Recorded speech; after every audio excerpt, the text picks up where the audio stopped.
বন্ধুরা, ষষ্ঠীর স্পেশাল ইলিশ মাছ দিয়ে ঝাল হবে। ইলিশ মাছের ঝাল করার জন্য ইলিশ মাছটাকে আমি কেটে নিচ্ছি। মাছগুলোকে আমি আবার পিস পিস করে কেটে নিচ্ছি।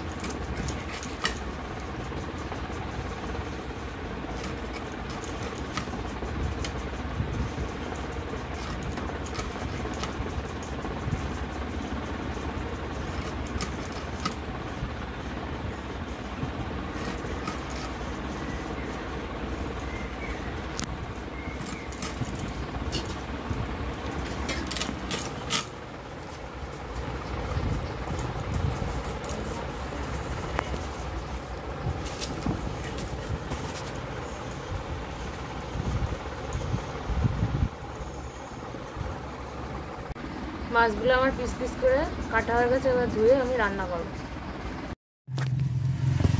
কাঁচা ইলিশের ঝাল হবে, তার জন্য আমি কড়াইতে তেল দিয়ে দিচ্ছি, দিয়ে কালো জিরে ফোড়ন দিয়ে দিচ্ছি,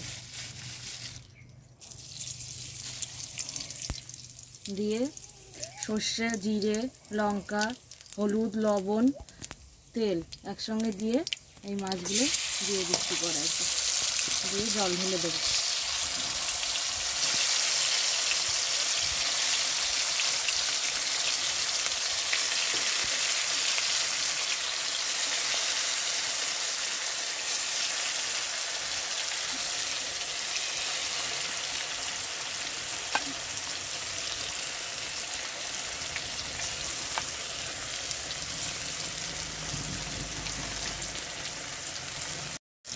মাছটা আমার গরম হয়ে গেছে, এবার আমি জল ঢেলে দিচ্ছি।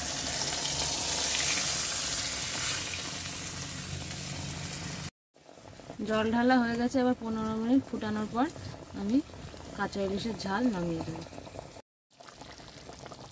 কাঁচা ইলিশের ঝাল নামানোর আগে একটুখানি সর্ষের তেল দিলে স্বাদ লাগে।